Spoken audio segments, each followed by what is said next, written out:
स्वागत है आप सभी का ग्लोबल आईटीआई यूट्यूब चैनल पर। आज की जो क्लास है employability skill ITI first year सभी ट्रेड के बच्चों के लिए क्लास नंबर हमारी 12 है। इसके पहले एक चैप्टर जो है स्किप हो गया है, तो उसके लिए परेशान मत होइए। काफी बच्चों ने कमेंट किया था प्रीवियस वीडियोस पर कि सर वो चैप्टर स्किप हो गया, तो उसको हम लोग कवर कर लेंगे इन चैप्टर्स के बाद। टाइपिंग हुआ क्या कि पीडीएफ अलग है, फिर उसको टाइप करके अलग मेरे पास आने में थोड़ा सा वो लेट हो गया, डिले हो गया, मिस हो गया जो तैयार कर रहे थे। ठीक है, तो हम लोग उसको कर लेंगे। फिलहाल क्लास नंबर है 12, इसके पहले 1 to 11 कराई गई हैं, जिसको जरूर से जरूर देखिएगा। मतलब मेरे तरफ से मोस्ट सजेस्टेड रहेगा कि भाई इसके पहले क्लासेज आप देखोगे नहीं तो कोरिलेट नहीं कर पाओगे और टोटल कवर नहीं कर पाओगे। क्लासेस देखने का तरीका है प्लेलिस्ट, सिंपल है प्लेलिस्ट। कोई भी यूट्यूब चैनल हो अगर एजुकेशनल है तो उसकी जान उसकी प्लेलिस्ट होती है। प्लेलिस्ट में आप जाएंगे या फिर वीडियो के डिस्क्रिप्शन में नीचे मिल जाएगा, या फिर टेलीग्राम ग्रुप ज्वाइन कर लीजिए, वहां पर सीरियल वाइज सारी वीडियोज रहती है ना। तो ये तरीके हैं। आज जो हम लोग टॉपिक है उसके रिलेटेड, जिससे रिलेटेड क्वेश्चन करने वाले हैं। जो टॉपिक है, टॉपिक का नाम है मॉड्यूल, नेम यहाँ पर लिखा हुआ है कस्टमर सर्विस, ग्राहक सेवा। इसको हिंदी में हम कहते हैं ग्राहक सेवा। आज का जो क्वेश्चन है उसको सॉल्व करने से पहले आप अपने आप को एक दुकानदार बन जाइए, अपने को एक सेल्समैन बना लीजिए। खुद को आप एक सेल्समैन और एक दुकानदार के रोल में खुद को ढाल लीजिए। उसके बाद जितने भी क्वेश्चन आएंगे आसानी से आप कर लोगे। समझ लेना है कि मैं एक दुकानदार हूं और सामने ग्राहक आ रहे हैं मेरे पास, उनके साथ कैसे डील करना है, उनको जो सेवाएं हैं सर्विसेज कैसे प्रोवाइड करना है, वही टोटल है। और जैसे मुझे पता है आज इतना इजी क्वेश्चन है ना कि मैं क्वेश्चन जैसे ही पढ़ूंगा आप आंसर खटाखट देते जाओगे अपने आप ही। ठीक है, बस क्वेश्चन समझने भर की देर है ना। ये वेबसाइट भी है, इसको आप लोग विजिट करते रहिए। यहाँ पर जैसे जैसे आपके जैसे क्लास है, क्लासेस के अकॉर्डिंग ही वहां पर पीडीएफ भी अपडेट होते रहते हैं। वहां पर भी कोर्स का ऑप्शन है, इसको क्लिक करेंगे तो आईटीआई कोर्स का ऑप्शन है, उसमें आपको मिल जाएगा एम्प्लॉयबिलिटी फर्स्ट ईयर। ठीक है जी, चलिए शुरू करते हैं। और इससे पहले मैं आपको बता दूं जो मॉड्यूल मिस हुआ है, ये मॉड्यूल्स हमने ऑलरेडी करा दिए हैं। जो आपका इंट्रोडक्शन है, constitution, citizenship, professional 21st century में है, कम्युनिकेशन है, बेसिक इंग्लिश, इसेंशियल, डाइवर्सिटी, ये सब हमने एंटरप्रेन्योर करा दिए, करियर डेवलपमेंट करा दिया। आज हम कर रहे हैं कस्टमर सर्विस, और इसके बाद लास्ट बच रहा है कि ये गेटिंग रेडी फॉर अप्रेंटिसशिप। लेकिन हमने बीच में ये मिस कर दिया है फाइनेंशियल एंड लीगल लिटरेसी, तो हम लोग इसको आगे कवर कर लेंगे। ठीक है, फाइनेंशियल लीगल को हम बाद में कर लेंगे। और आज कर रहे हैं हम लोग कस्टमर सर्विस, इस वाले मॉड्यूल को कर रहे हैं। टोटल अप्रॉक्स 12 जो मॉड्यूल्स हैं। क्वेश्चन नंबर 1 आपके सामने है, केबीसी शुरू करते हैं। चलिए, पहला क्वेश्चन है a person who buy a product is, कह रहे हैं कि जो व्यक्ति कोई सामान खरीदता है उसको क्या कहते हैं। ये तो आपको ही पता होगा, वह व्यक्ति जो किसी दुकान से सामान खरीदता है उसको क्या कहते हैं। सीधे हम लोग आंसर टिक करते हैं, उसको ग्राहक कहते हैं। इसमें कुछ भी नहीं सोचना है ना समझना है, इसमें कुछ ऐसा है भी नहीं जो हम लोग आपको एक्सप्लेन करें या आप समझो। ठीक है, बिना किसी डाउट के एक व्यक्ति जो कोई सामान खरीदता है उसको हम लोग क्या कहते हैं, कस्टमर कहते हैं, ग्राहक कहते हैं। ठीक है जी, और जो बेचता है उसको विक्रेता कहते हैं। और जो सर्विसर, ये सर्विसर नहीं होता, सर्विस प्रोवाइड करने वाला कह सकते हैं। स्टूडेंट तो आप हैं जो पढ़ाई कर रहे हैं। ठीक है, चलिए next question, service given to customer before, during, after a product purchase. कह रहे हैं कोई व्यक्ति आपके यहां से एक सामान खरीदता है, उसके पहले जो आप उसको सेवा कर देते हैं, सर्विस गिवन मतलब कस्टमर सेवा। सेवा मतलब हाथ पैर दबाना नहीं। जो आपके दुकान पर आया प्रोडक्ट खरीदने, प्रोडक्ट के बारे में आप उसको बता रहे हैं, समझा रहे हैं, ये सब चीजें हैं, उसका वेलकम कर रहे हैं, उसको पानी वानी पूछ रहे हैं। जो भी मतलब एक होता है ना कि नया नया ग्राहक है, पुराना ग्राहक है, आपके दुकान पर आ रहा है, तो उसका जो स्वागत करने का जो लहजा है वही आपका प्रोडक्ट बेचने से पहले वाली सेवा कहलाएगा, जो बिफोर लिखा हुआ है। ड्यूरिंग मतलब प्रोडक्ट बेचने के दौरान, और प्रोडक्ट बेच दिया आपने उसके बाद कोई समस्या आ रही है तो उसके बाद आप उसका कैसे निदान करते हैं, यही सब इसमें है। इस सर्विस जो आप प्रोवाइड करते हैं खरीदारी से पहले, खरीदारी के दौरान या खरीदारी के बाद, उसको क्या कहते हैं। तो सिंपल सी बात है, यहाँ पर ऑटो सर्विस नहीं होगा, मैनेजमेंट भी नहीं होगा, फिर क्या होगा, ग्राहक सेवा ही तो है। कोई भी सेवा, कस्टमर आपका सामान खरीदने से पहले आपके शॉप पर आया है, या फिर खरीदने के दौरान वो डिस्कशन कर रहा है उस दौरान, या खरीदने के बाद जब भी आप कोई सर्विस उसको दे रहे हैं, टोटल कस्टमर सर्विस ही कहलाएगा यहाँ पर। ठीक है, तो 2 नंबर का आंसर ये सही हो जाएगा। इसमें भी ऐसा कुछ बहुत सोचने वाली बात नहीं है। ठीक है, चलिए नेक्स्ट क्वेश्चन हम लोग देख लेते हैं। अगला क्वेश्चन कह रहा है growth of a business is based on how you, customer. कह रहे हैं कि जो आपका ग्रोथ है, बिजनेस बढ़ाने की बात हो रही है कि जो बिजनेस का ग्रोथ है वो डिपेंड करता है कि आप कस्टमर के साथ यही बताना है, यही ब्लैंक बताना है, कस्टमर के साथ आप कैसे बातचीत करते हैं, टॉक टू कस्टमर। आप जो है कस्टमर से फीडबैक लेते हैं। ठीक है जी, कस्टमर से आप फीडबैक लेते हैं, कस्टमर की आप हेल्प करते हैं। देखिए, कस्टमर से बात करने का मतलब ये है कि जब भी कोई ग्राहक आपके दुकान पर आया है, तो फर्स्ट टाइम आया, जब विजिट कर रहा है, तो प्रोडक्ट कुछ खरीदने आया है, तो उसको आप किस प्रकार से डील कर रहे हैं, उसके साथ आपकी बातचीत का लहजा कैसे है। जैसे कई बार होता है कि आज के टाइम पर देखेंगे तो आप हुंडई में गाड़ी खरीदने चले जाओगे तो वो बड़े प्यार से बात करेंगे, मारुति में चले जाओगे तो कहेंगे नहीं नहीं वेटिंग है, देख लीजिए, अभी क्या फाइनेंस कराएंगे, पूरा कैसे, 6 महीने से पहले हम गाड़ी नहीं दे पाएंगे। मतलब क्यों, उनका सेल ऑलरेडी इतना ज्यादा है कि थोड़ा ठीक से, बहुत सी जगहों का ये अपना पर्सनल एक्सपीरियंस है, शोरूम वाइज भी डिपेंड करता है। मैं किसी को एक एग्जांपल के तौर पर आपको दे रहा हूँ, ऐसा कुछ वो नहीं, डिफेम करने किसी का इरादा नहीं। तो कई बार दुकान पर भी आपने देखा, कुछ दुकान पर आप जाते हैं, दुकानदार आपसे बड़ा अच्छे से पेश आता है, कई जगहों पर नहीं आते हैं। तो वही यहाँ पर बात हो रही है कि कस्टमर से अच्छे से बात करने वाली बात है। उसके बाद फीडबैक, कि आप कस्टमर को कोई सामान दे रहे हैं तो उससे, उसके बदले उससे पूछिए भी कि आपको सामान कैसा लगा, या जो मेरी ये सेवा है या जो सर्विसेज मैं दे रहा हूं आपको कैसा लग रहा है। और ग्राहकों की आप हेल्प भी करिए। अगर वो डिसाइड नहीं कर पा रहे हैं, कोई सामान खरीदने आए हैं, तो आप उसमें अपनी जानकारी के अनुसार बता सकते हैं कि जैसे कोई कूलर खरीदने आया तो उसको बता सकते हैं कि घरेलू यूज के लिए कौन सा कूलर लेना है, पर्सनल लेना है तो कौन सा लीजिए, ऑफिस के लिए कौन सा सही रहेगा। तो ये सब चीजें हैं। तो ये सब कुछ जरूरी है किसके लिए, बिजनेस ग्रोथ के लिए। आपका बिजनेस ग्रोथ तभी करेगा जब आप कस्टमर से अच्छे से बात करेंगे, उनसे आप फीडबैक भी लेंगे, उसके साथ साथ उनकी हेल्प भी करेंगे। ठीक है, तो 3 नंबर का क्वेश्चन का डी आंसर हो जाएगा। फीडबैक ये होता है कि आपने कोई सामान बेचा, वो सामान ग्राहक को कैसा लगा, या आपने किसी को कोई सर्विस दी, वो सर्विस ग्राहक को कैसी लगी, ये उससे आप पूछते हैं, जानते हैं, तो फीडबैक कहलाता है। ठीक है, फीडबैक जरूरी भी है। 10 लोगों से आप पूछेंगे तभी तो कुछ कमी होगी तो आपके सामने आएगी, उसको आप सुधार पाएंगे। नेक्स्ट क्वेश्चन है, Harish has taken up his family business of ironing cloth. Harish है, ठीक है, हरीश एक बालक है और उनके फैमिली का बिजनेस था, प्रेस, कपड़ों का प्रेस करने का बिजनेस था। अब इसको इन्होंने टेकन अप, मतलब इन्होंने अब जिम्मेदारी ले ली कि अब मैं चलाऊंगा इसे। His customer are not happy with the service. अब इनके कस्टमर जो है इनसे खुश नहीं है। What should Harish do to make his business better. कह रहे हैं कि पहले क्या हुआ, फैमिली बिजनेस था कपड़ों का प्रेस करने का, उसको हरीश ने ले लिया कि अब मैं चलाऊंगा, लेकिन हरीश के जो कस्टमर है वो खुश नहीं है। अब ऐसे में हरीश को क्या करना पड़ेगा कि वो जो सर्विस है या उनकी जो बिजनेस है वो बेटर हो सके या बढ़िया हो सके। ठीक है, तो कह रहे हैं कि जो प्रेस करने के कपड़े का रेट है उसको बढ़ा दें, नहीं इससे कोई फायदा नहीं होगा। उसके अलावा कह रहे हैं कि बिजनेस ही बंद कर दें, या फिर अब प्रेस वाला बिजनेस बदल के कोई और बिजनेस शुरू करें। नहीं, उनको क्या होगा, कस्टमर्स को अच्छी सर्विस देनी होगी, कस्टमर को खुश करना होगा, जो भी वो कर रहे हैं उसको और बेहतर तरीके से करना होगा। ठीक है, तब जाके बिजनेस चलेगा। बाकी तीनों ऑप्शन यहाँ पर सही नहीं है। ठीक है, जो भी सर्विस दे रहे हैं सर्विस को बेटर करना पड़ेगा, सिंपल सी बात है। 5 नंबर क्वेश्चन कह रहा है, Pushpa and Kavya have opened a shop for baby cloth in Bangalore and Chennai. Pushpa और काव्या हैं, दोनों लोगों ने क्या किया, बैंगलोर और चेन्नई में 2 जगहों पर छोटे बच्चों के कपड़ों की दुकान जो इन्होंने ओपन किया, बैंगलोर और चेन्नई में। उसके बाद क्या हो रहा है, Bangalore outlet is gaining more popularity and profit, how is it. कह रहे हैं कि जो बैंगलोर, 2 जगह पर इन्होंने कपड़े की शॉप खोली, बच्चों के कपड़ों का शॉप उन्होंने खोला बैंगलोर और चेन्नई में, लेकिन बैंगलोर वाला जो दुकान है या आउटलेट है वो ज्यादा पॉपुलर हो रही है, प्लस प्रॉफिट भी ज्यादा कमा रही है। कैसे, इसमें क्या वजह हो सकती है। आप देखिए, वजह हमें बता रहे हैं कि चेन्नई गर्म है इसलिए, नहीं है, इसका कोई मतलब नहीं है।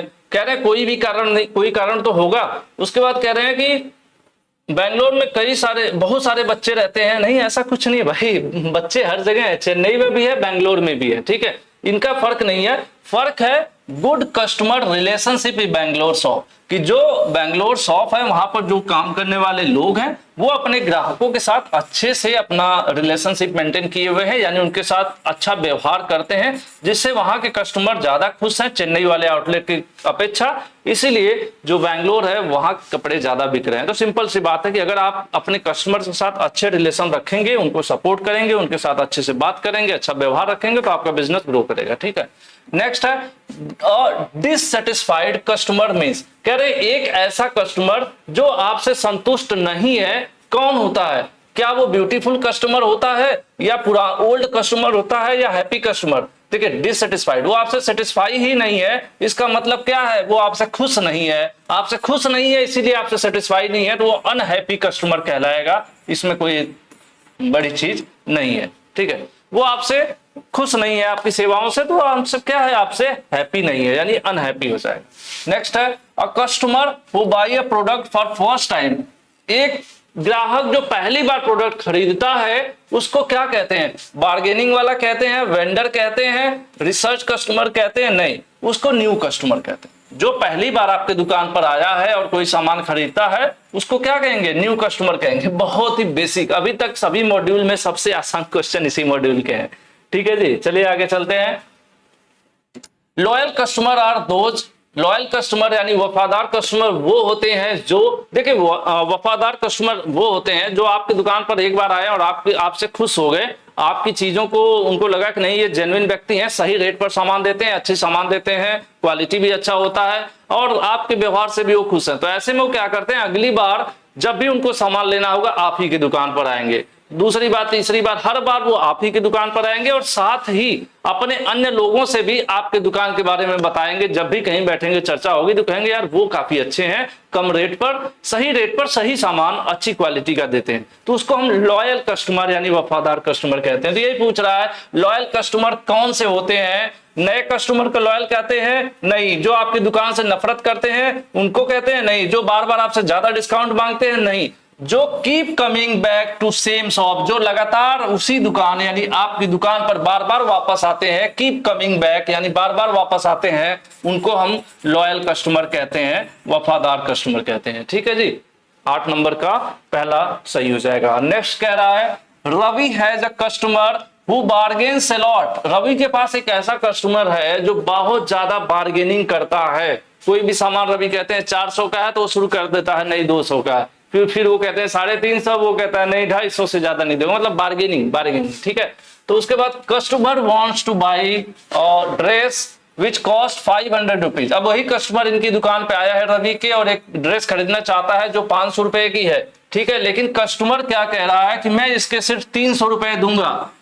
कस्टमर कह रहा है मैं इसके सिर्फ 300 रुपए दूंगा। अब ऐसे में रवि भाई को क्या करना चाहिए, यही आपको सही आंसर देना है। मतलब एक बार्गेनिंग वाला कस्टमर रवि के दुकान पे आया है और एक 500 का कपड़ा है जो नॉर्मली 500 रुपए का सबको बेचते हैं और वो कह रहा है कि मैं सिर्फ 300 रुपए दूंगा, ये कपड़ा मुझे चाहिए। तो अब ऐसे में रवि को क्या करना चाहिए? देखिए, कह दें कि कस्टमर को कह दें कि तुम जाओ यहां से चले जाओ। नहीं, ऐसा नहीं कह सकते हैं क्योंकि उनको बिजनेस करना है। ठीक है, तो उसके बाद कह रहे हैं कुछ मत करें, कुछ नहीं करेंगे तो मतलब दुकानदारी है, कुछ तो करना पड़ेगा, बिजनेस चलाना है ना। कह रहे हैं गिव द ड्रेस 300 रुपीज। अगर 300 रुपए में आज उसको दे देंगे तो हर बार वो मनमाना ही आएगा, फिर अगली बार फिर 400 वाले को कहेगा 200 में ही दीजिए। ठीक है, और दूसरे कस्टमर को जाके और बताएगा तो उस पर गलत प्रभाव पड़ेगा, है ना। तो 300 कह रहा है तो 300 में नहीं देना है, क्योंकि 500 का सामान है, 300 में वो मांग रहा है तो अगली बार आएगा तो ऐसे ही कोई सामान से कहेगा 300 के, अगली बार आएगा कहेगा 250 में दो। तो जो जितना कह रहा है उतने में आप नहीं दे सकते। आपको क्या करना होगा, talk to the customer and sell the dress for 400। अब उससे बार्गेनिंग आपको करनी होगी। आप कहिए कि ना आपकी वाली, कस्टमर से कहिए कि ना आपका वाला ना मेरा वाला, बीच वाला 400। ठीक है, तो ऐसे में आपका आंसर कौन सा सही हो जाएगा? सी सही हो जाएगा। कस्टमर से बात करेंगे और उसको 400 रुपए में जो है कपड़ा बेच देंगे। ठीक है, आंसर सी सही हो जाएगा 9 नंबर का। Next, Meena sells milk packet. Meena जो है दूध का पैकेट बेचती है। One day she got a dissatisfied यानी unhappy customer because the milk was spoiled. What should Meena not do now. ठीक है, यहां ध्यान रखिएगा, यही है। एक बार मैं शुरू में इसको पढ़ रहा था तो गलती कर दिया था, नॉट लिखा हुआ। देखिए, कस्टमर है कोई, मीना के यहां से दूध का पैकेट खरीद के ले जाता रहा होगा, फिर ले गया होगा और एक दिन क्या हुआ कि दूध का पैकेट जो है वो खराब निकला। अब ऐसे में मीना को क्या नहीं करना चाहिए? पहला कह रहा है कि से सॉरी टू कस्टमर। कस्टमर को अगर वो सॉरी बोलेंगी तो अच्छी बात है, कस्टमर कहेगा नहीं चलो यार अच्छा दुकानदार है, कम से कम सॉरी तो बोल रहा है। दूसरा, क्विकली गिव अनदर पैकेट, उसको दूध बदल के नया पैकेट दूध का दे दें, तो ये भी अच्छी बात है। लेकिन क्वेश्चन कह रहा है कि क्या नहीं करना चाहिए? क्या नहीं करना चाहिए किसको? मीना को। अब देखिए, make sure customer is happy, कि कस्टमर का ध्यान रखिए। क्या करें? ग्राहक को सॉरी बोले, उसको नया दूध का पैकेट दे दें और ध्यान रखें कस्टमर आपसे खुश रहे। ये सब तो करना है, लेकिन क्या नहीं करना है? Gate angry with customer. ग्राहक से आपको गुस्सा नहीं होना है, उससे झगड़ा नहीं करना है। यही क्वेश्चन पूछ रहा है, क्या नहीं करना है? ग्राहक से आपको जो है गुस्सा नहीं करना है, झगड़ा नहीं करना है, क्योंकि ऐसे करेंगे तो अगली बार वो नहीं आएगा आपके पास। ठीक है, तो ये तरीका होता है। कुछ नहीं, आंसर डी सही हो जाएगा।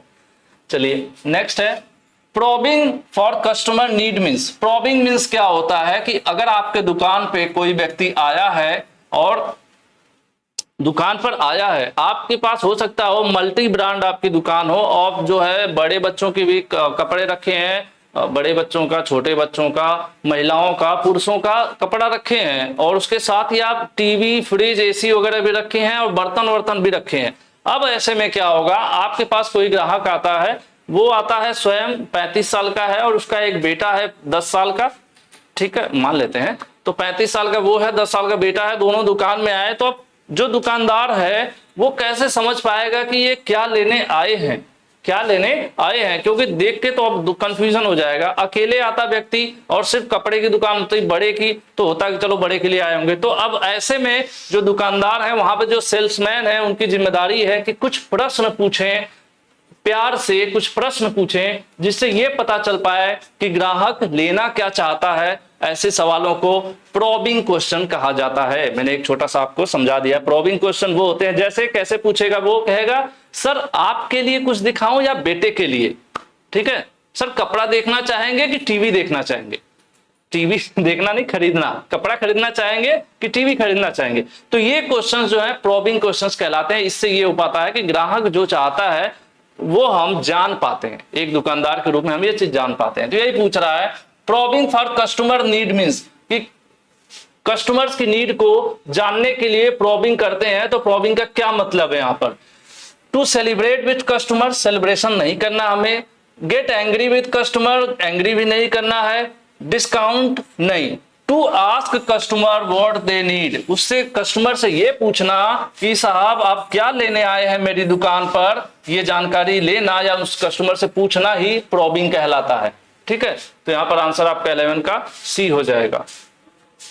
नेक्स्ट हम लोग देख लेते हैं caring for customer is key to growing your business, what does this means. कह रहे हैं कि अगर आप अपने कस्टमर्स का ध्यान रखते हैं तो ये की है, मतलब कि महत्वपूर्ण है किसके लिए, ग्रोइंग योर बिजनेस, अपने बिजनेस को बढ़ाने के लिए अपने कस्टमर्स का ध्यान रखना काफी महत्वपूर्ण है। तो इसका क्या मतलब है, अगर कोई आपसे कह रहा है कि आपका बिजनेस तभी बढ़ेगा जब आप अपने ग्राहकों का ध्यान रखेंगे, तो इसका क्या मतलब है। देखिए care for what customer want, इसको छोड़ के चल, केयर इन हॉस्पिटल, हॉस्पिटल में हम कस्टमर का केयर करने नहीं जाएंगे। Don't care for market, market का यहाँ कोई लेना देना नहीं। केयर फॉर की कि कस्टमर के चाबी का ध्यान रखना नहीं। Care for what customer want, हम हमेशा इस बात का ध्यान रखें कि कस्टमर मुझसे चाहता क्या है, मेरी दुकान से वो क्या उम्मीद लगा रहा है, वो मुझसे क्या चाहता है, उसका ध्यान रखना केयरिंग ऑफ कस्टमर कहलाता है।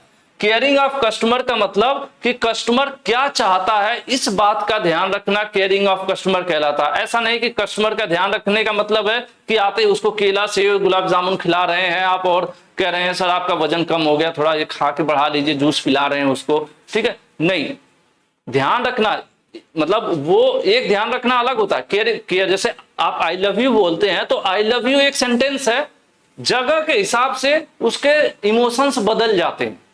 नॉर्मल आप कमेंट में भी लव यू बोल रहे हैं, मैं भी आपको लव यू बोल रहा हूं, चल रहा है, ठीक है। लेकिन हो सकता हो कि आप किसी महिला मित्र को जाते हुए आई लव यू ऐसे पब्लिक में नहीं बोल पाते, या किसी को आप बोलते हैं तो वहां पर आप दोनों की एक अलग फीलिंग और एक अलग उम्मीदें होती हैं, लेकिन शब्द वही होता है ना। तो वही यहां पर भी है कि केयरिंग मतलब एक केयरिंग ये होता है कि हम अपने माँ बाप, अपने बच्चों का, अपने परिवार के लोगों का देखभाल करते हैं, ये भी केयरिंग कहलाएगा। लेकिन ग्राहक, यहाँ पर जो ग्राहक की केयरिंग है, ग्राहक की केयरिंग का मतलब है कि कस्टमर जो मुझसे चाहता है वो मैं इसको उपलब्ध कराऊं। मतलब क्या चाहता है, कम रेट पर सही सामान, क्वालिटी वाला सामान, ये सब चीजें, ठीक है जी।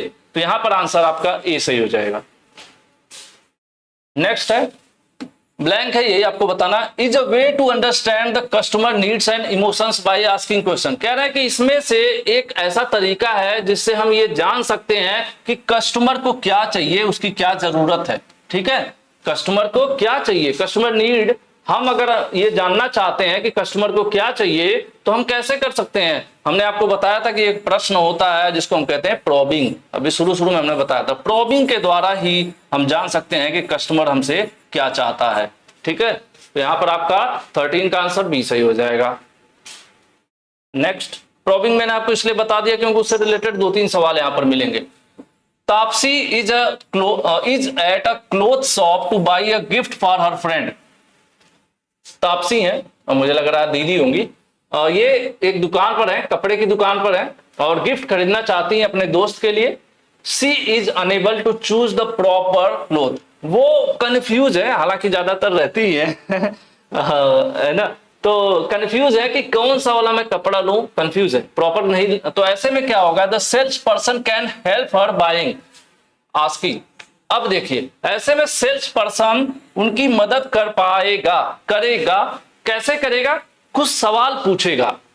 क्या पूछेगा कि आपकी जो मित्र है जिनके लिए आप खरीदना चाह रही हैं, कितनी हाइट है उनकी, क्या एज है उनकी, वो कैसे बैकग्राउंड से हैं, किस प्रकार के कपड़े वो पहनना पसंद करती हैं, थोड़ा लाइट कलर पसंद करती हैं कि ये डार्क चटकीला पसंद करती हैं, नॉर्मल जींस टॉप लेने वाली हैं या सूट लेने वाली हैं या शॉर्ट्स पहनने वाली हैं। तो ये सब चीजें पूछेगा और उसके बाद सजेस्ट करेगा, मैडम ये वाला ले लीजिए, बहुत बढ़िया लगेगा उन पे, ठीक है। तो वो जो प्रोसेस था, ये जो प्रोसेस था पूछने का सवाल, ये सवाल इसलिए पूछा जाता है कि कस्टमर की जरूरत को समझा जा सके। तो उस सवाल को हम लोग क्या कहते हैं, आ गया ना फिर से, प्रॉबिंग। इसलिए मैंने थोड़ा सा प्रॉबिंग पे 2 मिनट लगाया था कि उसको हम प्रॉबिंग क्वेश्चंस कहते हैं। प्रॉबिंग क्वेश्चन के द्वारा ही क्या किया जा सकता है, कस्टमर्स की जरूरत को समझा जा सकता है, ठीक है। चलिए 14 के बाद हम लोग आते हैं 15 नंबर पर। Sudha buy a vegetable from Kartik shop. Sudha दीदी ने सब्जी खरीदा कार्तिक भैया के दुकान से। She is happy about the quality and pricing goods. जो सामान खरीदा इन्होंने, उसका जो रेट है और जो क्वालिटी है, उससे ये काफी हैप्पी है, ठीक है। She can help Kartik business improve by. अब ऐसे में कार्तिक का जो बिजनेस है उसको ये किस प्रकार से मदद कर सकती हैं। अगर कोई कस्टमर है वो खुश है कार्तिक से, तो कार्तिक के बिजनेस को किस प्रकार से मदद कर सकती है या बढ़ा सकती है, बढ़ाने में मदद कर सकती है। क्या वो दुकान को देखेंगी खड़ा होके, दुकान पर देखेंगी खड़ा होके तो इनकी दुकान बढ़ने लगेगी? नहीं। अगर नफरत करेंगी कार्तिक भाई से तो इनकी दुकान बढ़ेगी कैसे। दूसरे की दुकान से सब्जी खरीदना शुरू कर देंगी, buying vegetable in other shop, तो कहां से? नहीं। Sharing good words about the shop. अब ये क्या करेंगी, अपने लोगों से फेसबुक पर या अन्य जगहों पर लोगों से शेयर करेंगी, भाई मैं कार्तिक यहाँ से सामान खरीदती हूँ, कार्तिक यह सही रेट पर अच्छा सामान दे देता है। तो ये क्या है, ये गुड वर्ड्स हैं, अच्छे शब्द हैं कार्तिक के दुकान के बारे में। जब ये लोगों से ये चीज कहेंगे तो इनके यहाँ और ग्राहक आएंगे, तो उनका क्या बिजनेस क्या होगा, ग्रो करेगा, इंप्रूव होगा, बढ़ेगा, ठीक है जी। तो यहाँ पर आंसर आपका ए सही हो जाएगा 15 नंबर का। नेक्स्ट क्वेश्चन है, good and service is right way to make profit. कह रहे हैं कि यहां पर बताना है कि अच्छा क्या, अच्छा अब ये बताना है आपको, अच्छा और service is the right way to improve make profit. Profit बनाना चाहते हैं तो उसका सही तरीका है कि आप सर्विस और ये अच्छा दें। क्या अच्छा देना ये बताना आपको। 16 नंबर क्वेश्चन है आपका, पढ़ने के यहां कोई लेना देना नहीं, अभ्यास नहीं करना, नन्हे। सेलिंग गुड्स, गुड्स मतलब यहां पर है सामान, ठीक है। Selling goods and services is right way to make profit. Profit बनाने का सही तरीका है सामान बेचना और सर्विसेज प्रोवाइड करना, ठीक है। यहां पर गुड्स मतलब सामान होना चाहिए, सेलिंग गुड्स, क्योंकि सेलिंग गुड मतलब अच्छा बेचना नहीं, तो यहां पर जो ये है ना, ये अच्छा नहीं होगा, यहां पर सामान हो जाएगा। ट्रांसलेशन पर इसीलिए पूरी तरह से मत जाइएगा आप लोग। जनरली मैं इंग्लिश वाला ये सेंटेंस आपको हिंदी में बोलता हूँ, देख लेता हूँ क्या है, हिंदी में बोल देता हूँ, ठीक है। तो इंग्लिश वालों पर ज्यादा ध्यान। Selling goods and services is right way to make profit. तो यहाँ पर आंसर आपका बी सही हो जाएगा। ये सामान बेचकर और सर्विसेज प्रोवाइड करके आप क्या कर सकते हैं, प्रॉफिट कमा सकते हैं। Next, simple selling technique every cell person should know and practice. कह रहे हैं सिंपल सा एक सेलिंग टेक्निक है जो सभी को आना चाहिए, जो सेल्स का काम करने वाले लोग हैं उन सबको आना चाहिए और उसका उनको प्रैक्टिस भी करना चाहिए। और आप वहां देखोगे निम्बी के क्वेश्चन बैंक में, तो होपफुली इसका आंसर जो है सी दिया है, जो कि गलत है, ठीक है। कह रहे हैं कि अगर आप दुकानदार हैं, मान लेते हैं आप दुकानदार हैं और आपको क्या करना है, एक ऐसी सिंपल सी टेक्निक है जो आपको आनी चाहिए, ठीक है। सामान बेचने वाली एक सिंपल सी टेक्निक है जो आपको आनी चाहिए, और कह रहा है कौन सी टेक्निक, तो आंसर दिया हुआ था झूठ बोलना। तो क्या झूठ बोलकर आप सामान बेचोगे? तो आप ये कह रहे हैं कि ऐसी टेक्निक जो हर सामान बेचने वाले को आना चाहिए, वो बहुत कॉमन सी टेक्निक है और उसका लगातार प्रैक्टिस भी करना चाहिए, और आंसर दिया झूठ बोलना। क्या ये होगा? नहीं होगा। इसका सही आंसर होगा क्रॉस सेलिंग। बाइंग मतलब खरीदना, ग्राहक, यहां बेचने की बात हो रही है। सेलिंग टेक्निक की बेचने का वह तरीका जो सिंपल है लेकिन सबको आना चाहिए और उसका प्रैक्टिस भी करना चाहिए, तो उसको कहते हैं क्रॉस सेलिंग। क्रॉस सेलिंग ये होता है कि कई बार आप जाते हैं सिर्फ पैंट लेने जाते हैं, जैसे आप पैंट खरीद लेते हैं तो उसके बाद जो बेचने वाला होता है, सेल्समैन होता है, वो आपको मोटिवेट करता है, सर इस समय ऑफर आया हुआ है, पैंट के साथ अगर आप एक टी शर्ट खरीदते हैं तो टी शर्ट तो सर 700 रुपए की है, लेकिन आपको डिस्काउंट लग के 200 रुपए डिस्काउंट लग जाएगा, 500 की मिल जाएगी, ठीक है। तो ये आपको मोटिवेट करता है। अब मोटिवेट करके क्या करता है, एक सामान और चिपका देता है, तो उसको कहते हैं क्रॉस सेलिंग।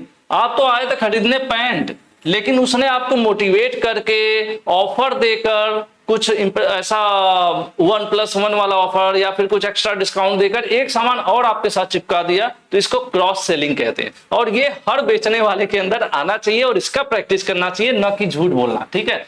तो मेरे हिसाब से आंसर बी सही होगा, ठीक है, आंसर बी सही होगा। चलिए,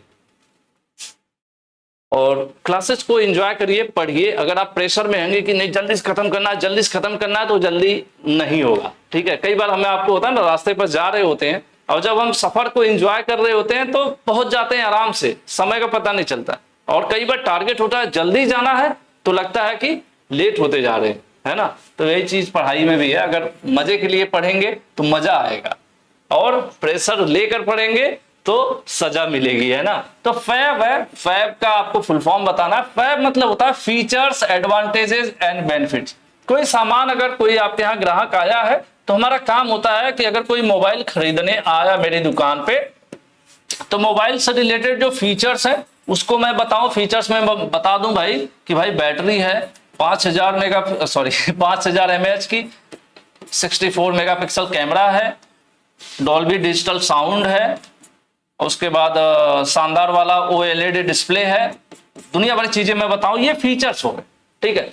एडवांटेजेस मतलब किसी प्रोडक्ट, किसी सामान की क्या चीजें अच्छी हैं। जैसे एडवांटेजेस में ये बता सकता हूं कि इसके जो बैटरी बैकअप है वो 15 घंटे चलेगा, लगातार आप वीडियो चला सकते हैं, इस तरह के और भी आप एडवांटेजेस, ठीक है। बेनिफिट्स में ये बताना होता है कि उस प्रोडक्ट को लेने के बाद ग्राहक को क्या फायदा होने वाला है,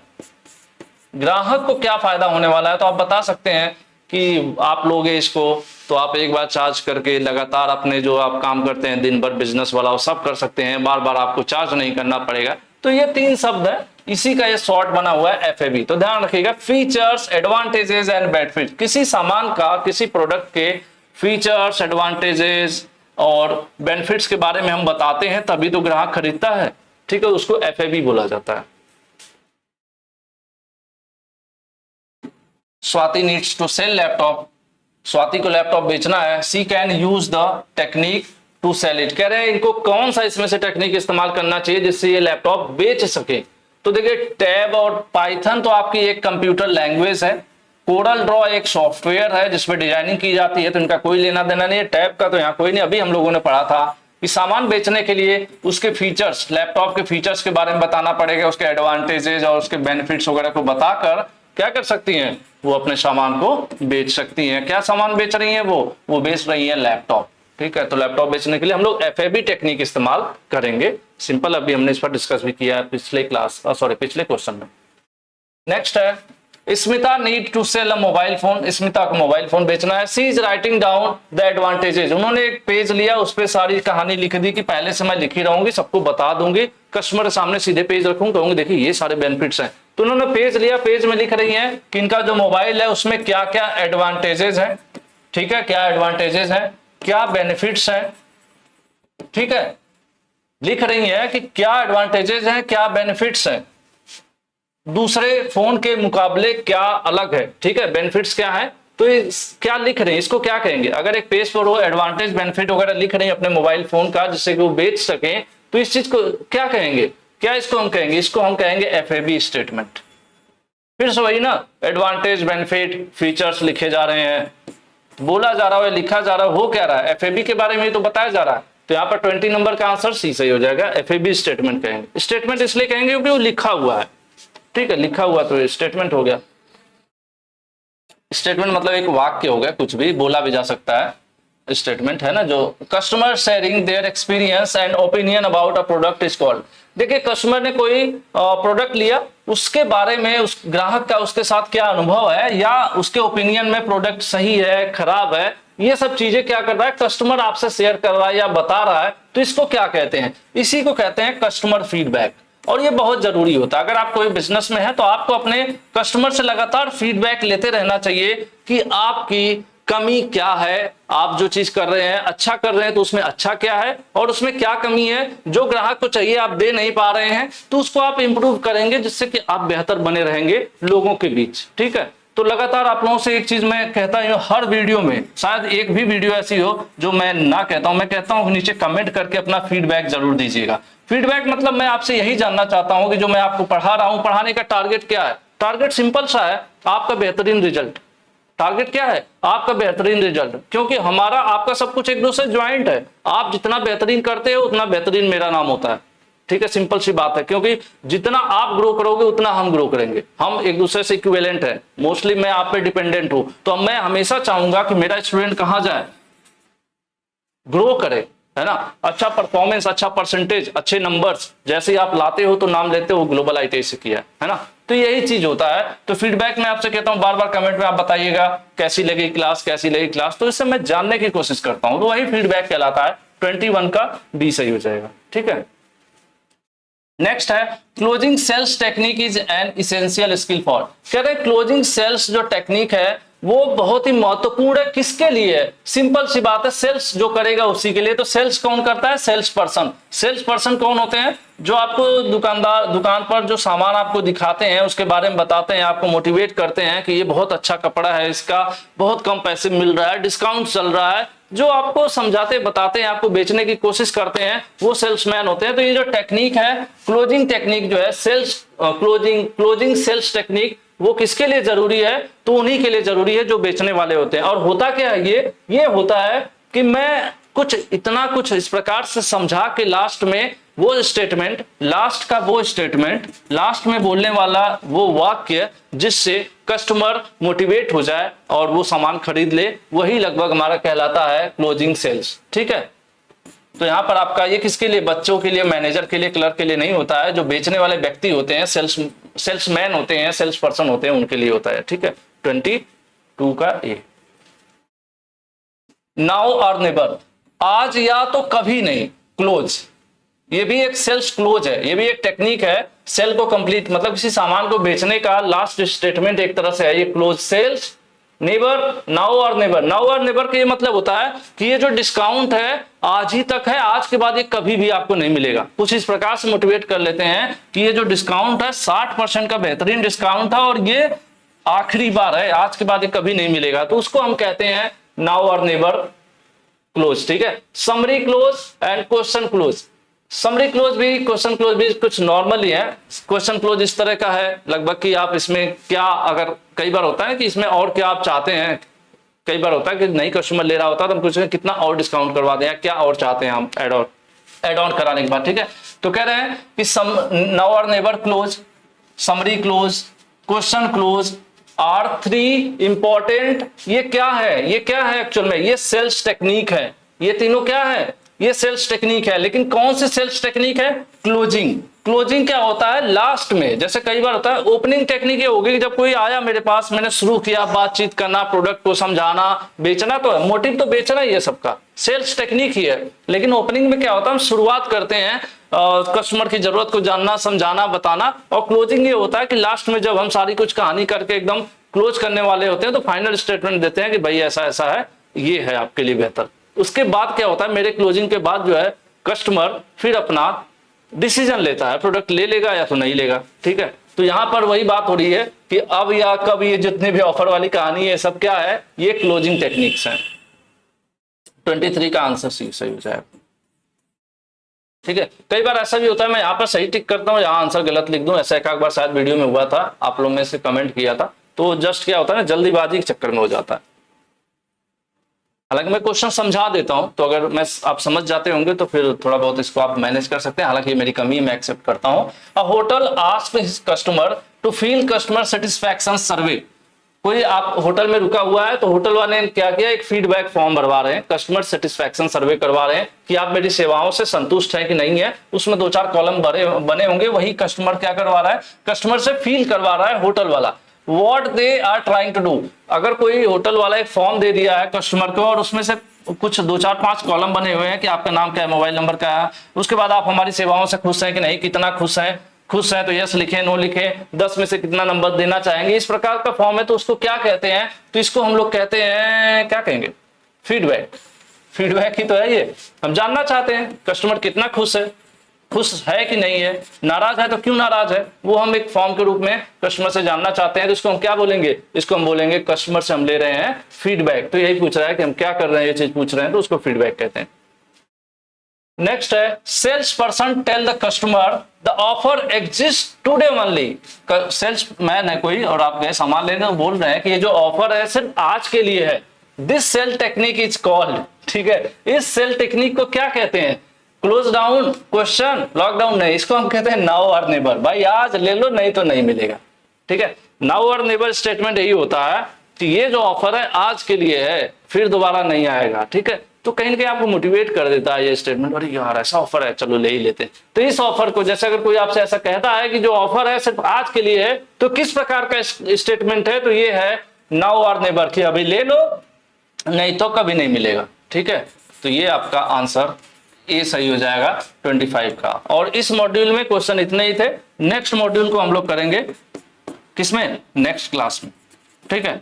तो आज की क्लास कैसी लगी ये भी जरूर कमेंट करके आपको जाना है नीचे। बाकी परीक्षाओं को आप उतना ही रिलैक्स होकर दे सकते हैं जितना रिलैक्स होकर आप क्लासेस को देखते हैं। मेन होता है कि क्वेश्चंस को आप समझ लीजिए, बहुत ही इजी क्वेश्चंस होते हैं, कॉन्सेप्ट क्लियर है तो क्वेश्चन में थोड़ा बहुत अगर करेक्शन हो, इधर उधर चेंजेस भी हो ना, तो कोई फर्क नहीं पड़ता, क्योंकि आपने समझा है। और मैं हमेशा ये कोशिश करता हूं कि समझा कर पढ़ाऊं आपको।